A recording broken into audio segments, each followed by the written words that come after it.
Viva Voz, com Vera Magalhães.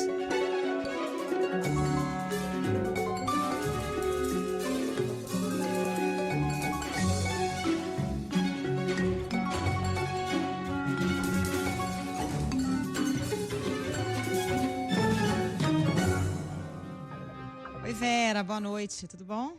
Oi, Carol, boa noite para você, boa noite para os ouvintes, também para quem nos assiste. Hoje, Viva Voz em dueto aqui, nós duas.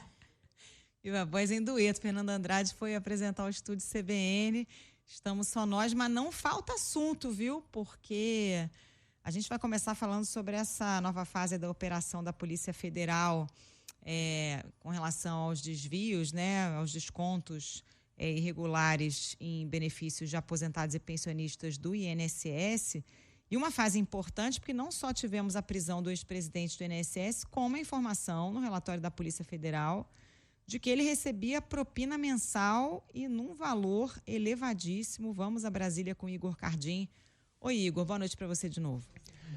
Boa noite, Carol, Vera. Pois é, propina de R$250 mil por mês pagas pela Conafer, entidade que operacionalizava os descontos indevidos por meio dos convênios com o INSS. Stefanuto, como você disse, foi preso hoje nessa nova fase da operação da Polícia Federal que investiga os desvios em descontos ilegais de aposentados e pensionistas. A PF aponta que Stefanuto era uma peça estratégica no esquema sustentado pelo acordo de cooperação técnica firmado entre o INSS e a Conafer em 2017.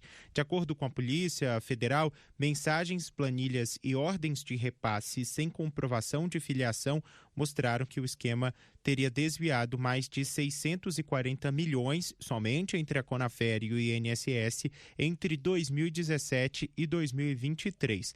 As apurações indicam ainda que o valor da propina aumentou depois que Stefanuto assumiu a presidência do INSS, indicado pelo então ministro Carlos Lupe.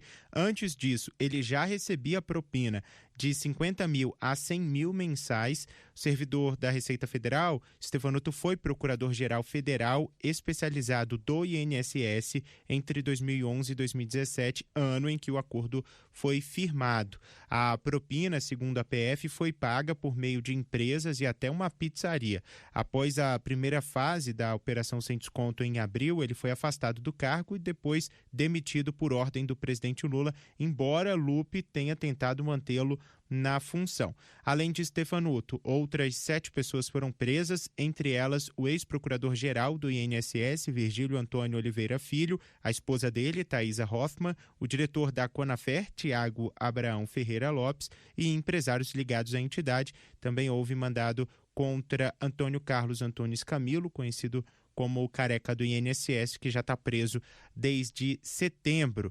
E aí também foram feitas buscas em endereços ligados ao ex-ministro da Previdência no governo Bolsonaro, José Carlos Oliveira, que passou a se chamar Ahmed Mohamed e terá de usar tornozeleira eletrônica. Na planilha encontrada pela Polícia Federal, de fevereiro de 2023, tem registro de pagamento de R$100 mil a São Paulo e Yasser. Segundo a investigação, a MED tinha apelidos como Yasser e São Paulo no esquema. Segundo o presidente da CPMI do INSS, senador Carlos Viana, as apurações agora chegam ao alto escalão político envolvido no esquema.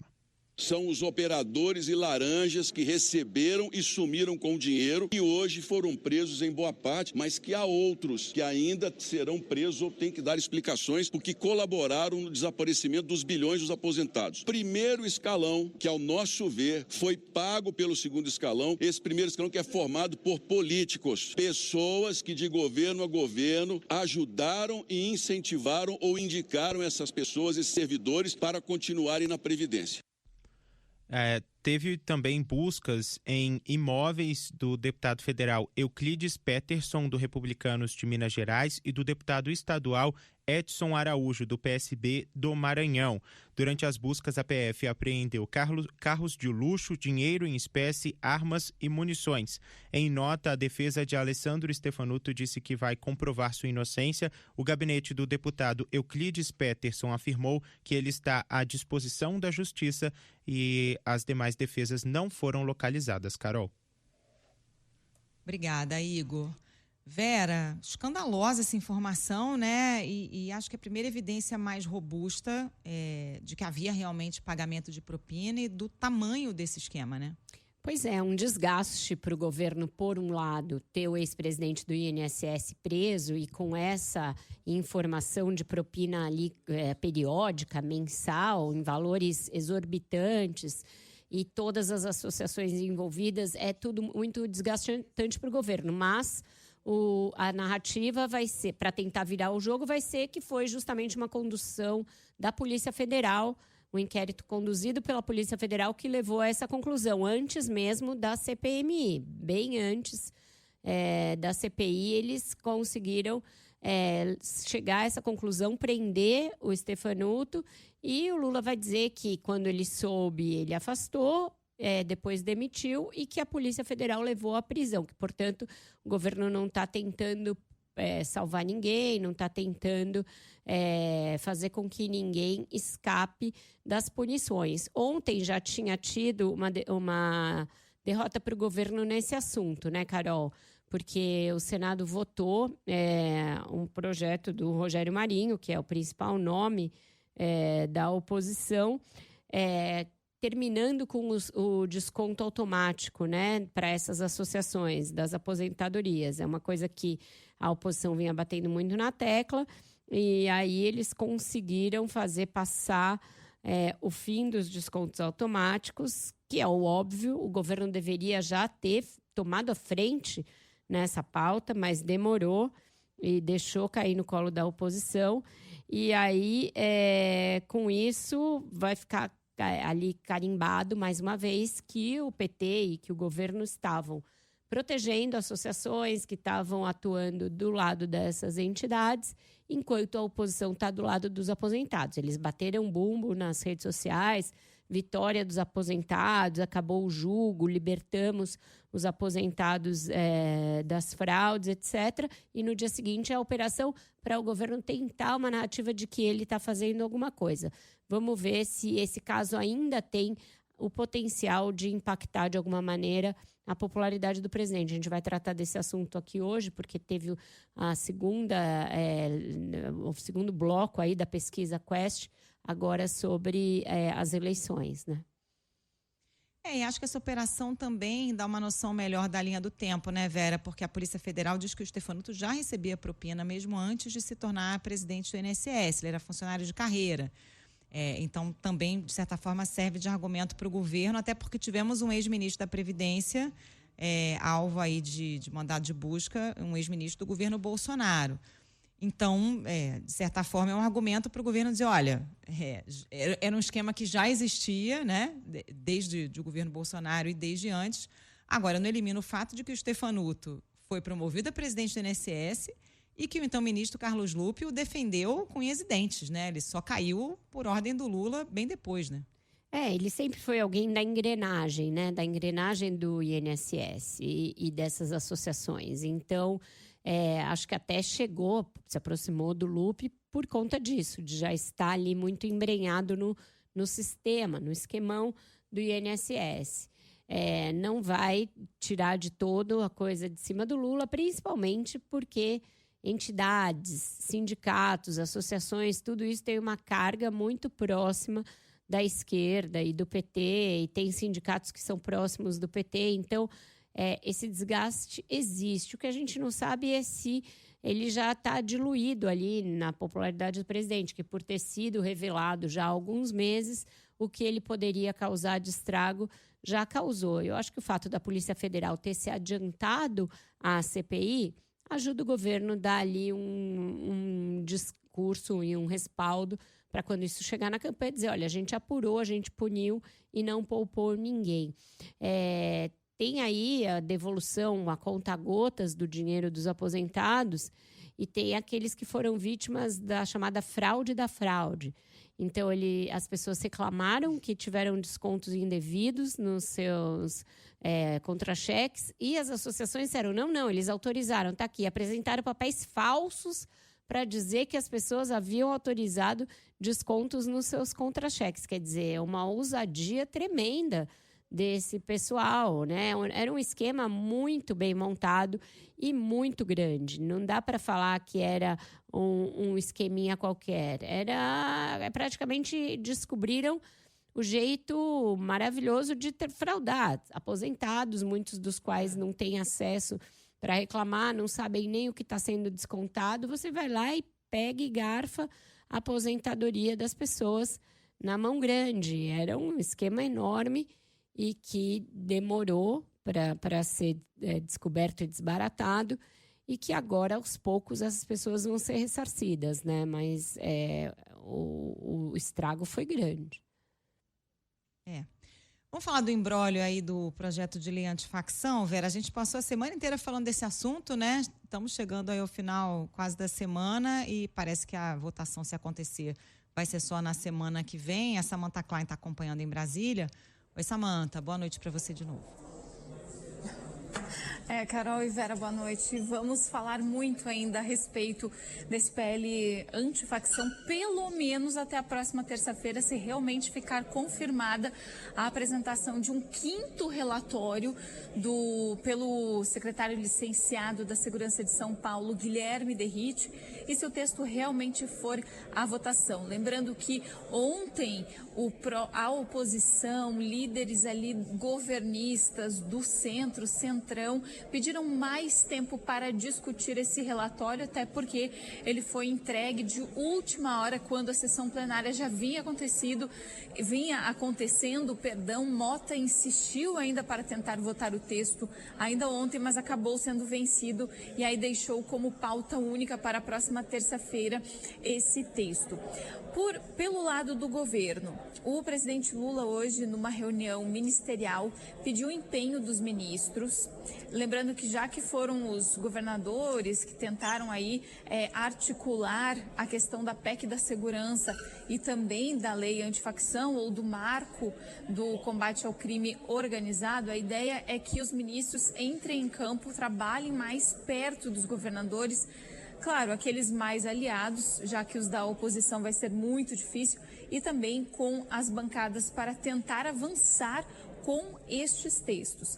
Um dos pontos mais importantes aí estão na tentativa de enfraquecer a Polícia Federal. Então, o governo tem uma preocupação muito grande com isso, ressalta que houve recuos, vitórias ali com aquela retirada do ponto que esvaziava os poderes e a ação da Polícia Federal, mas ainda há impasses e bagunça nesse relatório de Guilherme Derrite com relação aos fundos. Ele fez até uma troca de nomes dos fundos. É claro que isso, uma emenda que viesse ali a trazer uma correção de escrita, poderia resolver, mas fato é que há outros problemas. O Ministério da Justiça até o momento não quis se manifestar, mas o presidente Lula sim falou com outros ministros, inclusive o ministro Ricardo Lewandowski, a respeito desse projeto e pontos aí que vão ser entregues ao relator e que precisam ser melhorados. A ministra de Relações Institucionais, depois dessa reunião, Gleisi Hoffmann,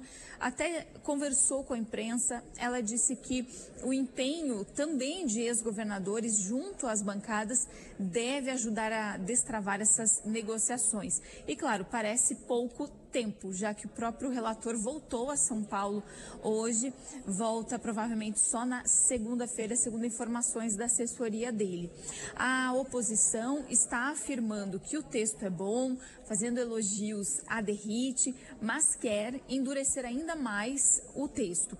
Por exemplo, Sóstenes Cavalcante, que é líder do PL, fala em equiparação das facções a grupos terroristas e também em armar as guardas municipais. Os governadores da direita, como Tarcísio de Freitas, de São Paulo, ainda insistem em mais tempo para discutir esse tema, justamente para tentar desidratar o texto e também desidratar uma dianteira que o governo estaria obtendo com relação à discussão sobre a segurança pública. A direita quer justamente retomar este papel que tradicionalmente vem sendo mesmo da direita com relação à segurança pública. Com vocês. O Samantha tem razão aí dessa cobrança pelo texto, por mudanças do texto. O deputado Guilherme Derrite ficou até meio irritado com os jornalistas, né, hoje mais cedo.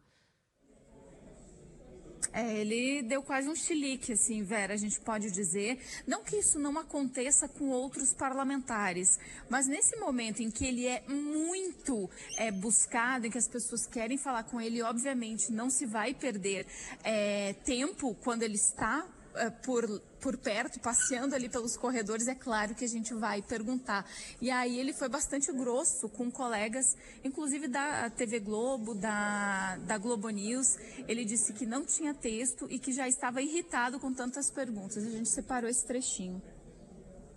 Não tenho texto, tá? Vocês estão me irritando. Não quero ficar irritado hoje. Não, deputado, nosso trabalho, deputado. Nosso trabalho também. Nosso trabalho, eu sei que é. Eu já falei que eu não quero falar com imprensa. Vocês querem que eu brinque? Eu xingue? Não, é só porque o nosso trabalho a gente pode quer... respeitar um pouquinho? Claro, deputado, Então tá, obrigado. a gente Então foi assim, né? A fala dele durante a manhã, dizendo que estava irritado, que não tem texto e pronto. Mas sempre lembrando que ele é uma autoridade pública, um cargo licenciado da Secretaria de Segurança e um parlamentar que também deve aí justificativas, precisa conversar com a imprensa, porque isso também é política com vocês. Exatamente, obrigada, Samara. E pediu para estar nesse lugar, né, gente? Ele podia estar lá na Secretaria de Segurança de São Paulo. Não, ele se licenciou do cargo, foi lá, reassumiu o cargo de deputado para relatar esse projeto, né? Por vontade. Não, e veja, quando um repórter pergunta, ele não está perguntando do jantar dele de ontem com o Eduardo Cunha e o Arthur Lira. Isso aí, ele poderia também considerar, poderia perguntar, né? Que uma pergunta tá legítima. ali, que está ali invadindo a privacidade, no limite. Está perguntando do texto. Deputado, a pergunta era, deputado, o senhor tem o texto? O texto é do projeto que vai ser votado. Um projeto que diz respeito à vida de todo mundo que mora no Brasil, porque impacta a segurança das pessoas, de todos nós. E, portanto, é preciso que seja conhecido, para que seja entendido pela imprensa, levado ao ouvinte que está agora no carro, no trânsito, para ele entender o que muda, que melhora na segurança da vida dele, e, portanto, não se está faltando com respeito ao deputado, de forma alguma. Se está cobrando o texto que ele tem de fazer para que seja votado. Sem o texto, não há votação. É o básico do básico do básico. Não dá para entender quando ele fala eu preciso ser respeitado. Não existe falta de respeito alguma numa abordagem no ambiente de trabalho dele, de pessoas que também estão no seu ambiente de trabalho, porque são repórteres credenciados para cobrir o dia a dia do Congresso e que estão ali pedindo que um parlamentar diga como vai ficar um texto que ele está relatando. Aliás, repórteres que estão credenciados, não, porque ali havia só repórteres mulheres na cena, são algumas jornalistas que fazem a pergunta, e esse tipo de ali, quando se perde a paciência, geralmente é com jornalista mulher, né, Carol? Geralmente com jornalista mulher. E ele está sendo cobrado, Vera, porque apresentou um primeiro texto com problemas. E o segundo e o terceiro também. O texto. Exatamente. Então, assim, esperava-se, né, do secretário de Segurança do maior estado do país que tivesse uma compreensão ali da tecnicidade da coisa, né? Mas apresentou um texto colando diferentes projetos com legitimidade. Muitos especialistas apontaram esses problemas, ele foi obrigado a refazer o texto e agora está sendo cobrado por isso, né? Exatamente. É legítimo do papel da imprensa fazer isso. Do jogo. E Bom, vai continuar sendo cobrado, né? É isso, continuaremos perguntando. Vamos fazer nosso intervalinho, depois o repórter CBN, a gente volta já já? Agora, para comentar os dados da pesquisa Genial Quest de intenção de voto para a presidência da República, Igor Cardim, relembra aí para a gente os números. O Lula ainda aparece ganhando em todos os cenários, mas a margem, né, a diferença para os adversários diminui um pouquinho, né?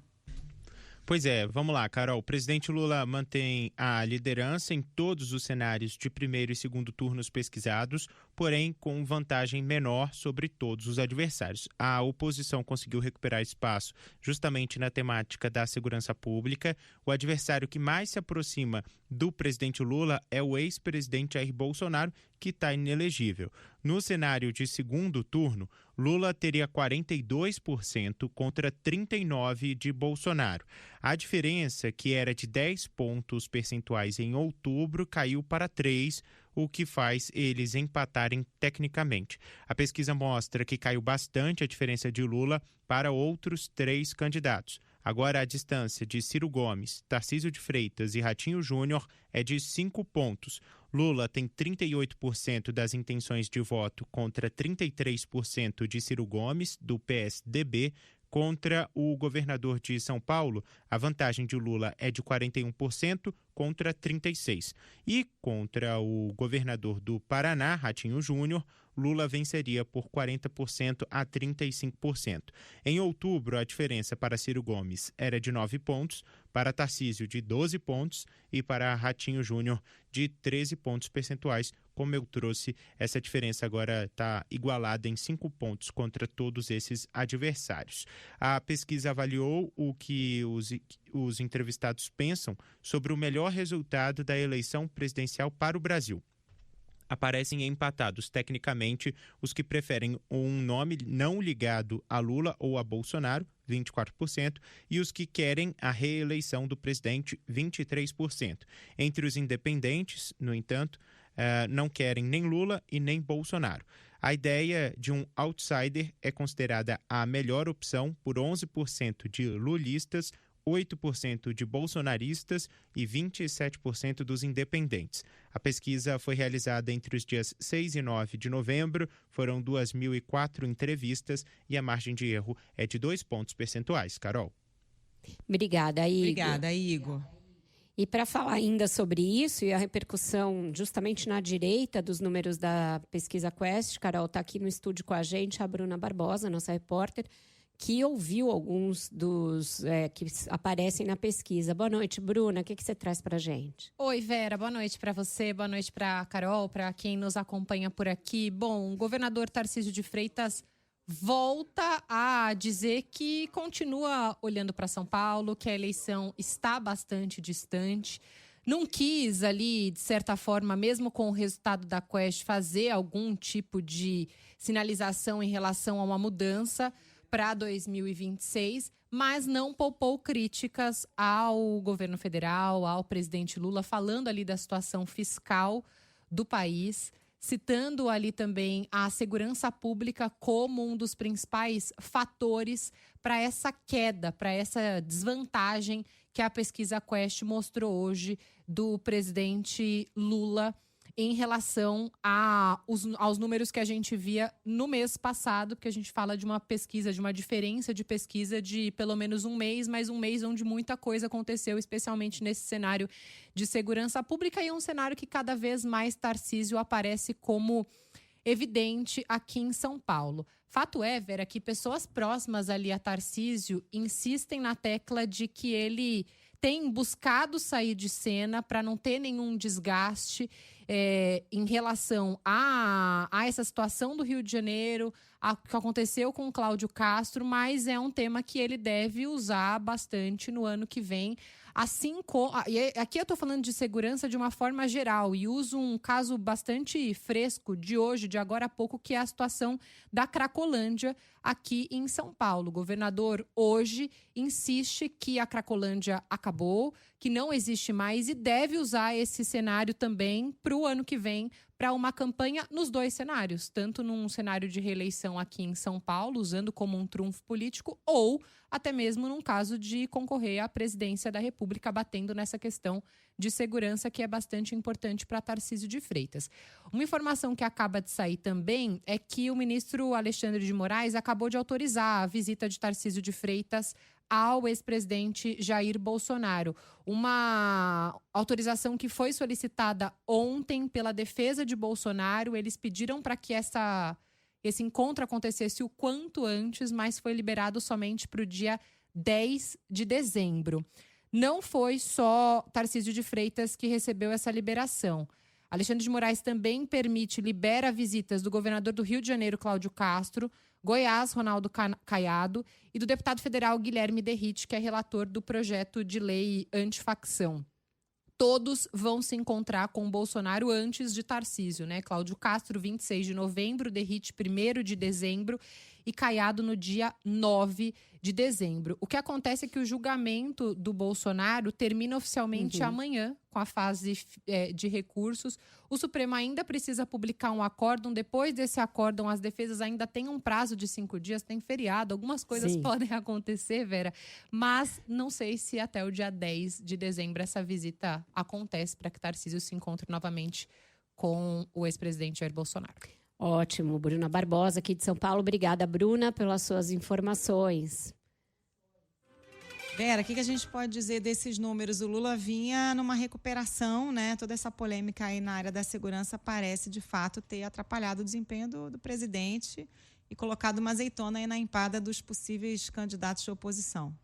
Acho que nem tanto tem um ganho evidente para algum deles, até por conta dessa indefinição, né? A Bruna trouxe aqui ninguém querendo se assumir candidato ainda, o Bolsonaro mais ou menos incomunicável, o Alexandre de Moraes postergando ao máximo essas visitas que podem implicar em alguma indicação dele de que está admitindo que não será candidato e abrindo terreno para que algum outro seja, Carol. Mas é isso. Até aqui o Lula sentindo um freio naquela recuperação que ele vinha tendo, tanto na avaliação dele e do seu mandato, quanto na sua capacidade de melhorar nas intenções de votos. E isso me mostra que talvez tenha havido uma soberba antecipada, muito prematura por parte do governo. Achou que aquela recuperação era suficiente para dizer agora eu vou fazer as coisas nos meus termos, agora eu vou governar nos meus termos. E aí, desde então, Lula designou Guilherme Boulos como ministro, está na iminência de designar o atual advogado-geral da União, portanto, um outro ministro palaciano para o Supremo Tribunal Federal, o que pode desagradar o Senado, que é a casa na qual o governo tem ainda uma maior capacidade de diálogo. Falou de segurança quando era indicado que ele não falasse, chegou a dar algumas alfinetadas no Trump no meio da negociação para levantar o tarifaço. Então, pareceu que a pouca melhora que tinha havido nas pesquisas deu ao presidente a seguinte constatação: eu sou imbatível, já estou no caminho para me reeleger e agora vou começar a fazer as coisas nos meus termos. Acho que talvez ignorando que o pensamento médio da sociedade não é um pensamento de esquerda. Isso tem pesquisas há anos mostrando, em vários campos, não só na segurança pública. Existe um material suficiente para qualquer estrategista olhar e aconselhar o presidente de que o pensamento médio da sociedade brasileira, nem na economia, nem nos costumes, nem na segurança, é um pensamento de esquerda. É um pensamento conservador, em muitos casos um pensamento tendendo à direita. Então, todas essas sinalizações à esquerda do Lula, achando que chegou a hora de governar com os seus, talvez tenha sido algo muito prematuro, muito precipitado, diante de uma melhora de avaliação que era ainda incipiente. Ela levava o presidente a um empate entre a situação dos que não aprovam e dos que aprovam. Não é que ele estava bombando. Então, eu acho que o salto alto foi calçado um pouco cedo demais.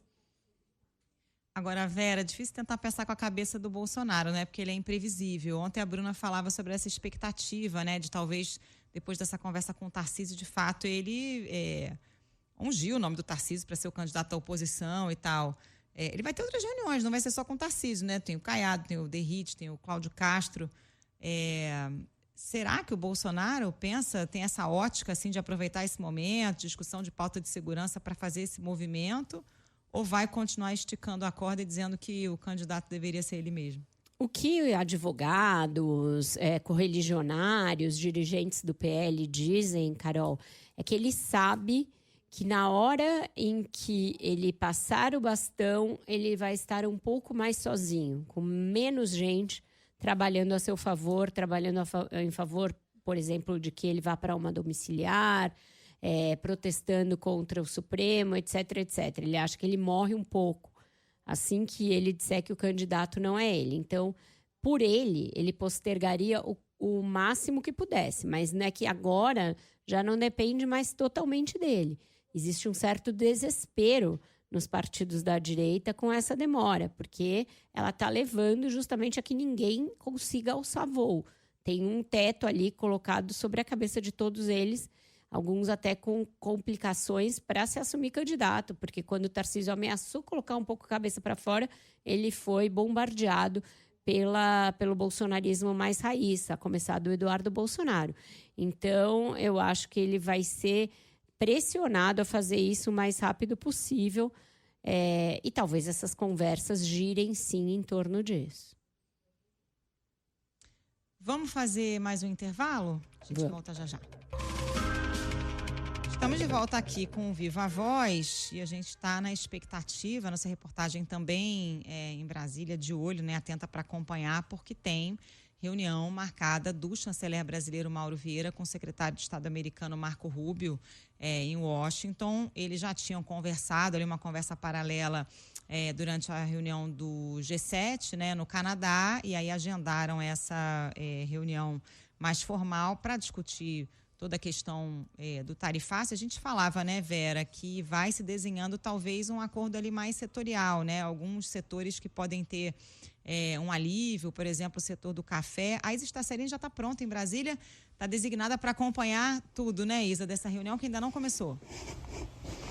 Oi, Carol, ainda não, isso porque é uma reunião lá em Washington, né, nos Estados Unidos, reunião essa entre o chanceler brasileiro Mauro Vieira e o secretário de Estado dos Estados Unidos, Marco Rubio, e um encontro que está previsto para 5 horas da tarde no horário de lá, de Washington, portanto, às 7 horas da noite, aqui no horário do Brasil, portanto, reunião essa que começa logo mais. Lembrando que essa é mais uma rodada da negociação em torno do tarifaço, isso porque ontem Marco Rubio e Mauro Vieira conversaram muito rapidamente ali por cerca de só 5 minutos em Niagara, no Canadá, em meio à reunião do G7.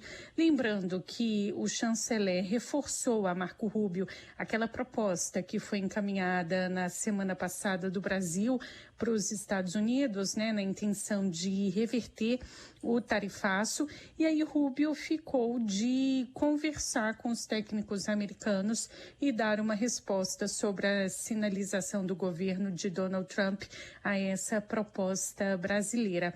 Ontem também o secretário do Tesouro, Scott Bessent, indicou que o governo Trump deve anunciar em breve essa redução, né, nas tarifas de importação em alguns produtos, como café, frutas e ali outros alimentos. Só que Mauro Vieira disse ontem ainda no Canadá que ainda não tinha sido informado dessa intenção. Em meio a toda essa indefinição, o presidente Lula afirmou na semana passada que se as negociações com os Estados Unidos não avançarem até o final da COP30, prevista para novembro, vai ligar novamente para o presidente norte-americano Donald Trump, lembrando que o último encontro entre Lula e Trump ocorreu no fim de outubro. Carol. Obrigada, Isa. Vamos ver o que vem dessa reunião, né, Vera? Mais um passinho, mais uma reunião, mas a coisa vai, acho que mais lentamente do que o governo brasileiro gostaria, né? De passinho em passinho, Carol. Muito devagar e muito mais localizado, né? Muito mais setorializado do que o governo esperava. O governo estava esperando, assim, abriram-se as portas para negociar, porque o Trump e o Lula tiveram uma química maravilhosa, se entenderam, e daqui para frente todas as sanções vão ser levantadas. E não é bem assim. A gente mesmo levantou aqui alguns pontos de cuidado, né?